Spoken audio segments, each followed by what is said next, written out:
बच्चों, आपका स्वागत है एलडी स्टडी पॉइंट में। तो आज हम आप देख ही रहे होंगे कि आज हम संज्ञा पढ़ेंगे।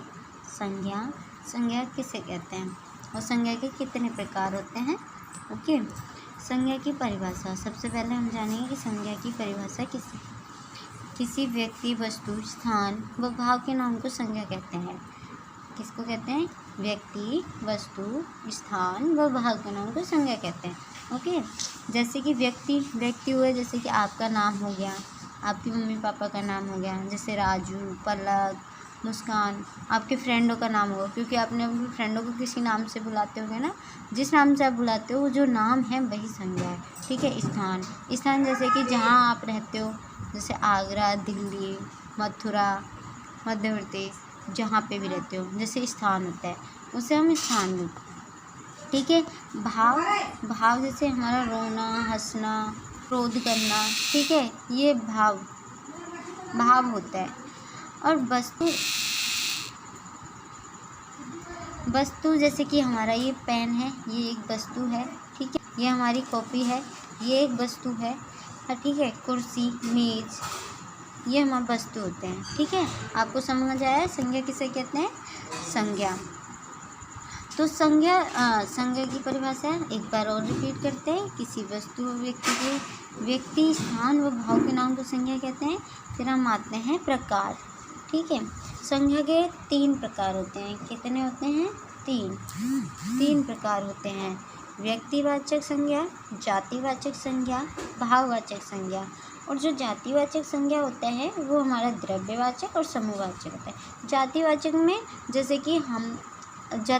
आता है जैसे कि हम मतलब कोई शब्द जो कि पूरी जाति को अनाउंस करता हो या पूरी जाति का बोध कराता हो। जैसे कि लड़की सारी लड़कियों का बोध कराती है। लड़का सारी लड़कों का बोध कराता है। ठीक है। वैसे फिर आगे बढ़ते हैं जातिवाचक संज्ञा, मतलब जिससे किसी प्राणी या वस्तु का, यानी कि किसी व्यक्ति या वस्तु का जाति का बोध होता है। जाति यानी कि उसकी जाति का बोध होता है, वो जातिवाचक संज्ञा। जैसे फूल, उदाहरण लेते हैं फूल। तो फूल में बहुत सारे फूल आते हैं, जैसे गेंदे का फूल, कमल का फूल। अब आता है भाववाचक संज्ञा। भाववाचक संज्ञा में हमारे जैसे भाव आ जाते हैं रोना। ठीक है।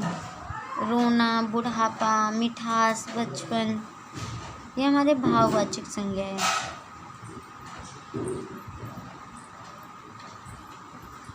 अब आते हैं द्रव्यवाचक संज्ञा में वह संज्ञा आती हैं जिसमें हम नाप तोल वाली चीज़ें आती हैं, जिन्हें हमें नाप तोल सकते हैं।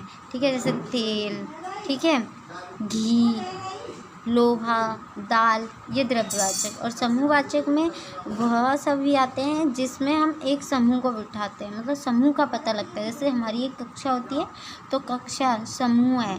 कक्षा में एक नहीं बल्कि बहुत सारे बच्चे होते हैं, तो इसलिए वो समूह कहलाता है। ठीक है। कक्षा समूह से बनती है। अगर एक बच्चा वहाँ पढ़ रहा हो तो वो कक्षा नहीं कहलाई जाएगी। ठीक है। वैसे अगर उसमें 1 या 2 से अधिक बच्चे हैं तो वो समूह कहलाता है। ओके, अब हम इन्हें डिटेल में पढ़ेंगे। व्यक्तिवाचक संज्ञा मैंने वैसे भी बताया था, जिन शब्दों से किसी विशेष व्यक्ति, स्थान अथवा वस्तु के नाम का बोध होता है। ठीक है, उसे व्यक्तिवाचक संज्ञा कहते हैं। जैसे जयपुर एक स्थान का नाम है, तो विशेष स्थान है, और जयपुर नहीं है भारत में। दिल्ली भी एक है। भारत विश्व में एक है और भारत नहीं है, तो ये एक किसी स्थान का बोध कराता है। ठीक है। रामायण एक पुस्तक है। ठीक है। फिर आते हैं हम जातिवाचक संज्ञा। जिस शब्द में किसी प्राणी या वस्तु की समस्त जाति का बोध हो, इसका समस्त जाति का बोध हो, उसे जातिवाचक संज्ञा कहते हैं। बोध हो उसे जातिवाचक संज्ञा कहते हैं। इसके उदाहरण है जैसे घोड़ा, फूल यानी कि फूल के अंदर सारी जातियों के फूल आ जाते हैं। कमल, गुलाब, गेंदा, ठीक है, जितने भी फूल होते हैं, अगर हम फूल बोलेंगे ये एक फूल है तो सारे फूल आ जाते हैं, तो ये एक जाति का पता लगाते हैं। ठीक है, बोध कराते हैं। मनुष्य के अंदर सारे स्त्री पुरुष सभी आ जाते हैं। वृक्ष में सभी प्रकार के वृक्ष आ जाते हैं, आम का पेड़, नीम का पेड़, शीशम, बबूल। ठीक है, उस तरीके से। अब आएंगे समूहवाचक संज्ञा। जब किसी संज्ञा शब्द से व्यक्ति या वस्तु या समूह का बोध होता है, किसका? समूह, व्यक्ति, वस्तु या समूह का बोध होता है, तो उसे हम समूहवाचक संज्ञा कहते हैं। उदाहरण के लिए जैसे कक्षा को हम तभी कक्षा कह सकते हैं जब उसमें 2 से अधिक बच्चे हों। ठीक है, अगर जब उसमें 2 से अधिक बच्चे नहीं होंगे तो वो कक्षा नहीं कहलाएगी। ठीक है, तो जब एक समूह होता है तो उसे हम समूहवाचक संज्ञा कहते हैं। ठीक है, जैसे इसका परिवार है, कक्षा है, सेना है, भीड़ है, पुलिस, एक समूह में होते हैं इत्यादि। ठीक है, आगे आते हैं द्रव्यवाचक संज्ञा। द्रव्यवाचक संज्ञा, जब किसी संज्ञा शब्द से किसी द्रव्य का बोध हो तो हम उसे द्रव्यवाचक संज्ञा। द्रव्य माने कि ऐसे तरल पदार्थ होता है, जैसे घी, पानी, तेल। ठीक है, ये द्रव्यवाचक संज्ञा के उदाहरण हैं। ओके, अब आता है हमारा भाववाचक संज्ञा। भाववाचक संज्ञा, जिस संज्ञा शब्द से किसी पदार्थ की अवस्था का गुण, दोष, भाव या दिशा, धर्म आदि का बोध हो उसे भाववाचक संज्ञा कहते हैं। ओके, जैसे कि बुढ़ापा यानी कि एक दशा है कि ये बूढ़ा है। मिठास, ये एक गुण है उसका। बचपन एक गुण है, अवस्था। मोटापा उसका दोष है।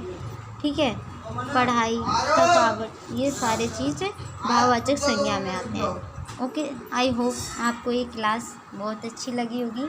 अगर आपको अच्छी लगी है तो इसे ज़रूर देखें और लाइक एंड सब्सक्राइब करें। धन्यवाद।